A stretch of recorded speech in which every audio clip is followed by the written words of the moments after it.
You ever feel like you're drowning in information? I mean, papers, files, your computer desktop. It's like, how do people even manage all this stuff? Oh, tell me about it. It's like that feeling when you're trying to find something specific, but it's buried under a mountain of other things, right? Exactly. And wouldn't it be amazing if there was a way to just like simplify it all? Yeah. Make it easier to organize and handle all this data? Well, that's actually what data abstraction is all about. Oh, really? So data abstraction is kind of like creating a system for organizing chaos. Yeah, you could think of it that way. It's like taking all those scattered papers you mentioned and putting them into neatly labeled folders. Oh, I see. So instead of having a jumbled mess, you have a clear, organized structure. Precisely. And that's what we're diving into today. We're going to explore how lists and strings, which you might have heard of in a tech context, are actually perfect examples of data abstraction in action. Okay, I'm intrigued. Lists and strings. Those sound pretty basic, but I guess there's got to be more to them if they're connected to this whole data abstraction thing. Oh, there definitely is. And to help us break it down, we've been checking out some awesome videos from the Code Curious YouTube channel. Cool. Which ones specifically? So the ones that really got us thinking were APCSP 321 Data Abstraction, APCSP 322 Data Abstraction, and APCSP 323 Data Abstraction. They're all featuring Sandy Chaika from Riverside Brookfield High School. Awesome. Sandy Chaika, she's great. All right, so let's get into it. What are lists and strings all about, and how do they relate to this data abstraction idea? So let's start with lists. Sandy explains that a list is basically an ordered collection of things. Picture a line of people waiting for something, like at a concert or a store. Okay. Each person in that line represents an item in the list, and their position in the line, like who's first, who's second, is super important. Right, because the order matters in a line. Exactly. And what's interesting is that each person or item gets a unique number based on their position, and we call that an index. Okay, so an index is like their spot in line. You got it. So it's not just a random bunch of stuff, it's organized, and each item has a specific place. Gotcha. That makes sense. Now, what about strings? How do they fit into all this? Well, strings are similar to lists in that they're also an ordered sequence, but instead of any type of item, a string is specifically a sequence of characters. Think about everything you can type on a keyboard. Letters, numbers, symbols. Like a dollar sign or an ampersand. Exactly. A string is just a bunch of those characters in a specific order. So ordered is the key word here for both lists and strings. Yes, the order is what gives them meaning and structure. Okay, I think I'm starting to get it, but can we bring this down to earth a little? Yeah. What are some real-life examples of strings and lists? Things we see every day. Oh, absolutely. Strings are everywhere. Every word you read, every sentence you speak, those are all strings. Even things that look like numbers, like your social security number or product code, are technically strings because it's the specific sequence of characters that matters, not the numerical value. Oh, that's interesting. So it's not about doing math with those numbers, it's just the order of the characters that matters. Exactly. And lists are also super common. Think about your playlist on Spotify or Apple Music. The order of the songs matters, right? That's a list. Or your contacts on your phone, your grocery list, the steps in a recipe. Oh yeah, those are all lists. Yeah. So we're using them all the time without even realizing it. We are. They're just natural ways to organize information. Now, you mentioned indexes earlier. Can you explain how those work in more detail? Sure. An index is basically a way to point to a specific element within a list or a string. It's like giving each item a unique address or position number. Okay, I like that analogy, an address. Now, here's a really important detail that Sandy emphasizes, especially since she's referencing the AP exam. When we talk about lists in this context, the indexing starts at 1, not 0. Wait, what? Starting at 1? Yeah, it can be a bit confusing because some programming languages start indexing at 0, but for this specific material, we're sticking with 1. Okay, one-based indexing, got it. So I have a list of, say, 5 things. The first item is at index 1, the second at index 2, and so on. Exactly, and this applies to strings as well. Each character has a specific index based on its position. Got it. So no matter what's in the list or the string, each thing has its own unique address. You got it. And Sandy actually had a really good example to illustrate this. She used a list of animals seen in Africa. Oh, I remember that. It was zebra, elephant, giraffe. What else? Warthog and lion. Right, warthog and lion. So in this list, zebra is at index 1, elephant at index 2, giraffe at index 3, and so on. Exactly. And Sandy posed a question based on this concept. If your phone has a list of 50 contacts, which of the following is a valid index for that list? The options were 1, 7.5, Pat Smith, and 9. Well, an index has to be a whole number, right? So 7.5 is out, and Pat Smith is probably the name of one of the contacts, not an index. That leaves 1 and 9. I'd say both of those are valid indexes because they're whole numbers within the range of the list. Exactly, you nailed it. It's all about the position number, not the actual content of the list. Okay, I think I'm getting the hang of this indexing thing. It's like a way to precisely target any element you want within the list or the string. Precisely. And Sandy had one more example to drive this point home. She showed a list called Names with the elements Maria, Jose, Mateo, Isabella, and Sophia. And the question was, what is the element at index 2? Oh, that's easy. Maria's at index 1, so Jose has to be at index 2. Exactly. See, you're becoming a pro at this. Well, I'm trying. So we've got these ordered collections, lists of all kinds of things and strings of characters, and we can access any specific item using its index, remembering to start counting at 1. But how does this all tie back to data abstraction? All right, so here's where things get really interesting. Lists, as Sandy explains, are an awesome example of data abstraction in action. When you use a list, you're focusing on the fact that it's a collection of items in a specific order, right? But you don't need to worry about the nitty-gritty details of how that list is actually stored in the computer's memory. That's the beauty of data abstraction. It separates those low-level details from the high-level concept of the list. So it's like using my phone, right? I can tap an app, send a message, take a photo, all without knowing the complex code that's making it all happen. That's a perfect analogy. With lists, you're basically working with this container that holds multiple pieces of information, but you don't need to know how that container is built or how it functions internally. You just interact with it at a higher level. That's actually really cool. So it's all about simplifying things for the user. Exactly. And think about it. You don't even need to know in advance how many items you'll have in a list. You can start with an empty list and add things to it as you go, which is super flexible. So it's like, let's say you're keeping track of books you want to read. You can start with an empty list called My Reading List, and just keep adding books as you come across them. No need to know how many there will be. Exactly. Now, Sandy also mentioned how lists are represented on a typical exam reference sheet. It's actually pretty straightforward. Oh, how does that work? So in a text-based format, lists are usually shown using square brackets with the elements separated by commas. For example, a list of your favorite colors might look like this: blue, green, red. Okay, that's easy enough to understand. Mm-hmm. Square brackets and commas? What about an empty list? How would that be represented? An empty list is even simpler. It's just two empty square brackets next to each other. No elements, no commas, just the brackets. Got it. So that signifies an empty list ready to be filled with whatever you want. Exactly. It's like a blank slate.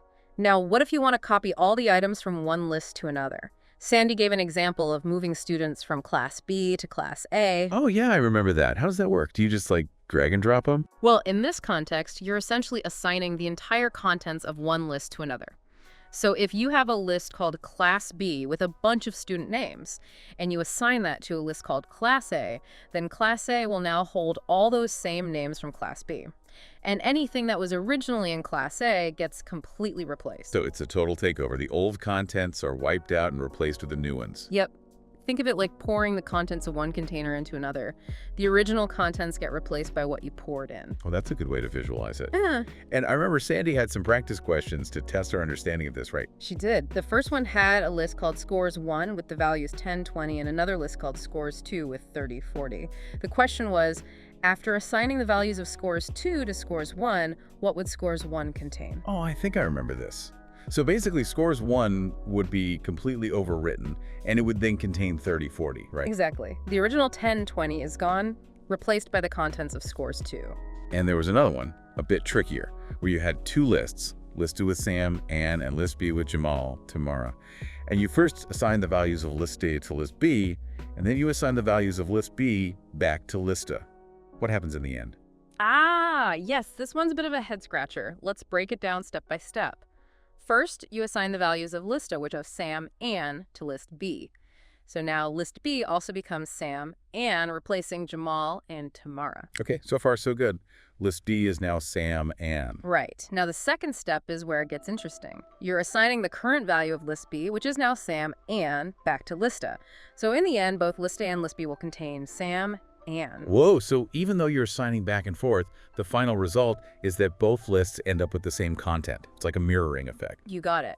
It's important to remember that when we're talking about assigning lists, we're making an exact copy and replacing the entire content of the list being assigned to. Okay, that makes sense. It's not like swapping or merging, it's a complete replacement each time. Exactly. Now, we've talked about how lists let us group data and copy them, but how does all of this actually help manage complexity in a program? It sounds useful, but I'm not sure I see the bigger picture yet. Yeah, I'm curious about that too. Well, here's where the true power of lists and data abstraction really shines. Think about it. Instead of having to manage a bunch of separate variables, each holding a single piece of data, you can use one list to hold a whole collection of related data. Okay, I see that. Fewer variables to keep track of. Right? Exactly. And this becomes especially important when the amount of data you're working with might change. Imagine you're writing a program that handles customer names for a store. If you used separate variables for each customer, you'd have to constantly create new variables as new customers sign up. And delete variables if customers leave or something. Yeah, it would be a nightmare to manage. But if you use a list to store all the customer names, you can just add or remove names from the list as needed. That makes a lot more sense. It's much more flexible and adaptable. Precisely. And as Sandy pointed out, it also makes your code much cleaner and easier to understand.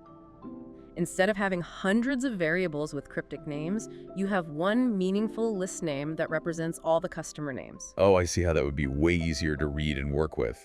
It's like having a well-organized filing system instead of a bunch of loose papers scattered everywhere. Exactly. And there's another huge benefit that Sandy highlighted, which is the ability to perform consistent operations on all the elements in a list at once. Oh, like what? Give me an example. Let's say you have a list of student test scores, and you want to curve everyone's grade by adding 2 points to each score. Oh yeah, that'd be tedious to do manually for each individual student. Exactly. But with a list, you can write a simple loop that goes through each score in the list and adds 2 points to it. Boom. Done. It ensures consistency and accuracy and saves you a ton of time and effort. Wow, that's really efficient. I can definitely see how using lists can really streamline things. Did Sandy talk about any other situations where lists are particularly helpful? She did. She presented a few scenarios to get us thinking about the practical applications. One was about managing customers waiting in a line, whether it's a physical line at a checkout counter or an online queue. Oh, right. And a list is perfect for that because it naturally represents the order of the line. You can add people to the end as they join and remove them from the front as they're served. Exactly. It's a super intuitive way to model that kind of scenario. She also talked about applying a curve to exam scores, which we already discussed, but she also gave examples where using a list might not be the best approach for managing complexity. All right. Like what? One scenario was preventing the same exam score from being entered multiple times. While you could technically use a list to check for duplicates, the main logic for preventing that from happening would likely involve a different kind of check that happens right at the point of entry. So a list wouldn't be the primary tool for that specific task. It's more about real-time validation. Precisely. And another example was keeping track of every single input value that occurs in a program. Why might just cramming everything into one giant list not be ideal? I guess it depends on the program. But if you're dealing with lots of different types of data, like customer information, product details, sensor readings, and so on, it might make more sense to organize them into different categories or structures. Just dumping everything into one massive list could get really messy and confusing. Exactly. It's about finding the right tool for the job. And sometimes a single list for everything just isn't the most effective solution. Makes sense. Oh, and I remember Sandy had this last example where she showed 8 individual variables, each holding a different exam score. Yeah. How would using a list be better than having all those separate variables? Well, as she pointed out, using a list would simplify your code significantly. Instead of having 8 separate variable names to remember, you just have one list name. Adding or removing scores becomes a breeze, and you can easily apply the same operation like adding a curve to all the scores in the list. It just makes everything more streamlined and manageable. Okay, that's really clear. So to wrap it all up, lists and strings are all about ordered sequences of data. And in this specific context, we're using one-based indexing for lists. And more importantly, we've seen how lists are a powerful tool for data abstraction. Absolutely. They allow us to group related data together under a single name, hiding the low-level details of how that data is stored and manipulated. It's like having a high-level interface that simplifies how we interact with complex data. And that's really the key takeaway here, right? Data abstraction is all about creating that separation between how we think about and use data at a high level and how it's actually implemented behind the scenes. That's exactly it. It's a fundamental concept in computer science, and it's what makes it possible for us to create complex and sophisticated programs without getting bogged down in the nitty-gritty details. Wow, this has been a really insightful deep dive. I feel like I have a much better understanding of lists, strings, and this whole idea of data abstraction. And what's really cool is that these concepts apply to so much more than just computer programming. Think about all the ways we organize information in our daily lives. Our to-do lists, our shopping lists, the playlists on our phones. Oh, absolutely. Data abstraction is everywhere, and it's what makes it possible for us to interact with all this information in a meaningful and manageable way. That's like we're using these principles all the time without even realizing it. We are. And now that you're aware of it, you might start to notice it everywhere you look. I think I will. So as we go about our day, let's think about all the ways we're using lists, strings, and data abstraction. Whether we're scrolling through our social media feeds, organizing our files, or just making a simple grocery list. It's a fun little challenge. Start looking for those hidden structures and patterns, and you'll see that data abstraction is truly all around us, making our lives easier and more organized. I love that. Thanks so much for this fascinating deep dive. I feel like I've learned a ton. It's been my pleasure. Always happy to geek out about data abstraction.